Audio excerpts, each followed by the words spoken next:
अस्सलामुअलैकुम हजरात, स्वागत है आपका अपने चैनल शिया इल्म लेक्चर्स में। यहाँ आपको शिया कौम की तमाम जानकारियाँ दी जाती हैं ताकि आप किसी भी अमाल को सही तरह से अदा कर सकें। हमारे अलिम की पूरी कोशिश यही रहती है सही इल्म मोमिन तक पहुँचाया जाए। आइए सुनते हैं आज का लेक्चर मौलाना साहब की ज़बानी। औज़ुबिल्लाहि मिनश्शैतानिर्रजीम बिस्मिल्लाहिर्रहमानिर्रहीम अल्लाहुम्मा सल्लि अला मुहम्मद व आले मुहम्मद। मोमिनीन कराम, आज हम ज़िक्र करेंगे कि क़ज़ा नमाज़ों को जल्दी अंजाम देना किस तरह मुमकिन है। हम तफसील बता चुके हैं कि किन पर क़ज़ा है, किन पर क़ज़ा नहीं है, क़ज़ा उम्र की हकीकत क्या है। ये तमाम चीज़ें हम एक दो वीडियोज़ में बता चुके हैं कि वालिदैन की किस तरह क़ज़ा पढ़नी है, अपनी किस तरह क़ज़ा पढ़नी है। ये तमाम चीज़ें बता चुके हैं। आज हम ज़िक्र करेंगे कि इख्तिसार के साथ और जल्दी पढ़ना मुमकिन है या नहीं है। बिल्कुल मुमकिन है, क़ज़ा नमाज़ों को जल्दी पढ़ा जा सकता है। पहली बात तो यहाँ अर्ज़ करता चलूँ कि इंसान कोताही ना करे, क्योंकि नमाज दीन का सतून है और नमाज ही अहमियत ज़्यादा है। और वो कबूल है तो बाकी अमाल कबूल हैं, वो कबूल नहीं है तो बाकी अमाल भी कबूल नहीं होंगे। ये रिवायात के लफ्ज़ हैं, ये अहले बैत के फरमान हैं, हमारी तरफ से कुछ भी नहीं है। इंसान नमाज को अहमियत दे, नमाज अहम है, उसके बाद बाकी चीज़ें हैं। तो अगर खुदा न खास्ता किसी भी वजह से कोताही हुई, बीमारी हुई, कुछ भी, इंसान की नमाजें क़ज़ा हो गई, उनकी मिकदार बहुत ज़्यादा है, तो उनको आया आप जल्दी अदा किया जा सकता है या नहीं किया जा सकता? बिल्कुल किया जा सकता है। पहली बात तो यह है कि फ़कत वाजिबात अदा करें। जो भी आपके ऊपर क़ज़ा नमाजें हैं उनमें आप वाजिबात अदा करें, मुस्तहब्बात को छोड़ते जाएं। मैं ज़िक्र करने जा रहा हूँ आगे के वाजिबात कौन से हैं, मुस्तहब्बात कौन से हैं।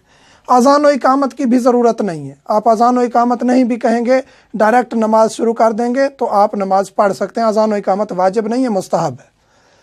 पढ़नी उसी तरह है जिस तरह वाजिब थी। ये कंसेप्ट बाज़ दफ़ा बनाया जाता है कि क़ज़ा नमाजें दो दो करके पढ़ी जाती हैं। नहीं, जिस तरह वाजिब थी, ज़ोहर 4, असर 4, मगरिब 3, इशा 4, फजर 2 रकात, उसी तरह पढ़नी है, बस नीयत में फ़र्क है। असर को ज़ोहर पर मुकद्दम नहीं कर सकते, इसी तरह इशा को मगरिब पर। तरतीब का सवाल बहुत ज़्यादा किया जाता है कि हम तरतीब किस तरह रखें क़ज़ा नमाज़ों की।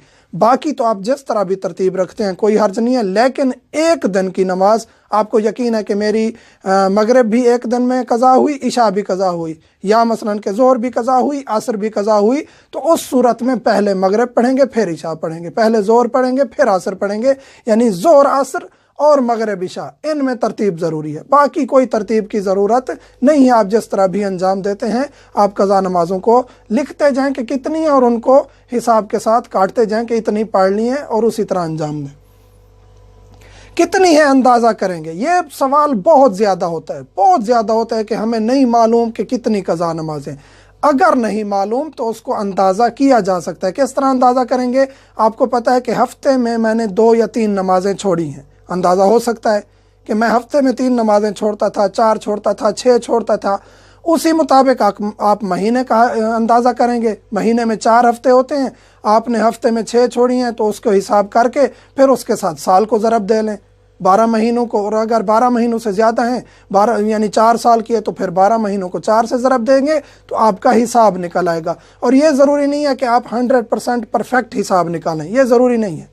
आपने अंदाज़ा निकाला, अंदाज़े में आपको लगा कि मेरी मसलन मिसाल के तौर पर 1 साल की क़ज़ा नमाज बनती है मुकम्मल, या मेरी मिसाल के तौर पर 1000 नमाज क़ज़ा है मिसाल के तौर पर, तो आप उसको अंजाम दे सकते हैं और आप बरी व ज़िम्मा हो जाएंगे। जो आपका अंदाज़ा बताएगा उसी को आप अंजाम देंगे और आपका ज़िम्मा बरी हो जाएगा। मुख्तसर तरीन तरीका यह अब मैं ज़िक्र करने जा रहा हूँ कि वाजिबात कौन से हैं या मुस्तहब्बात कौन से हैं। वाजिबात ये हैं कि तकबीरतुल इहराम नियत करनी है, नियत क़ज़ा की करके, जो भी नमाज है अपनी है किसी और की है, नियत ज़हन में नियत करके तकबीरतुल इहराम कहेंगे। पहला सूरा, दूसरा सूरा भी पढ़ना है। उसके बाद रकू में चले जाएंगे। रकू में आपने सुबहान रब्बियल अज़ीम व बिहम्दे 1 दफ़ा कहना है। दरूद शरीफ भी ना पढ़ें, सुबहान अल्लाह 3 दफ़ा ना कहें, कोई हर्ज नहीं है। खड़े हो जाएंगे, इस दौरान कुछ भी ना कहें। रकू के बाद खड़े हो जाएं और सीधा सजदे में चले जाएं, सुबहान रब्बियल आला व बिहम्दे, फिर बैठ जाएं, फिर सजदे में चले जाएं, सुबहान रब्बियल आला व बिहम्दे, खड़े दूसरे सजदे के बाद बैठें और फ़ौरन खड़े हो जाएं। फिर पहला सूरा, फिर दूसरा सूरा। कनूत भी ना पढ़ें, कनूत छोड़ दें, फिर रकू में चले जाएं, सुबहान रब्बियल अज़ीम व बिहम्दे, फिर खड़े हो जाएं, फिर सुबहान रब्बियल आला व बिहम्दे, फिर बैठें, फिर सुबहान रब्बियल आला व बिहम्दे।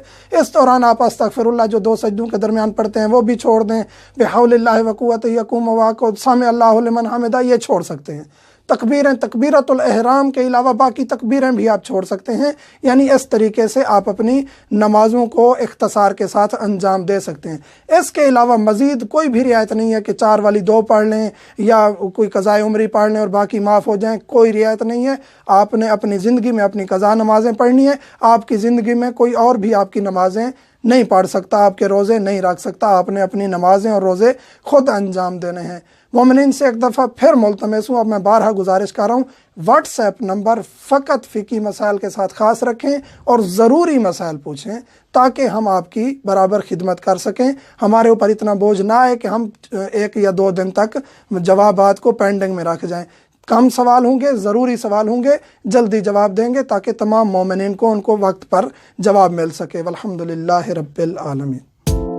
तो दोस्तों, आज की वीडियो आप सभी को कैसी लगी कमेंट में ज़रूर बताएं, और अगर वीडियो अच्छी लगी हो तो लाइक लाजमी कर दें, क्योंकि आपके लाइक से हमें बहुत ही मोटिवेशन मिलता है। ऐसी ही मालूमाती वीडियो के लिए हमारे चैनल को सब्सक्राइब ज़रूर कर लें ताकि आप तक हमारे वीडियो की तमाम नोटिफिकेशन पहुँचे सबसे पहले। और हमारे चैनल को सपोर्ट करने के लिए वीडियो ज़्यादा से ज़्यादा शेयर करें, जिससे कि आप भी किसी को सही इल्म देने का ज़रिया बनेंगे। और इल्म वो चीज़ है जो हमेशा बांटने से बढ़ता है। अल्लाह हाफिज़।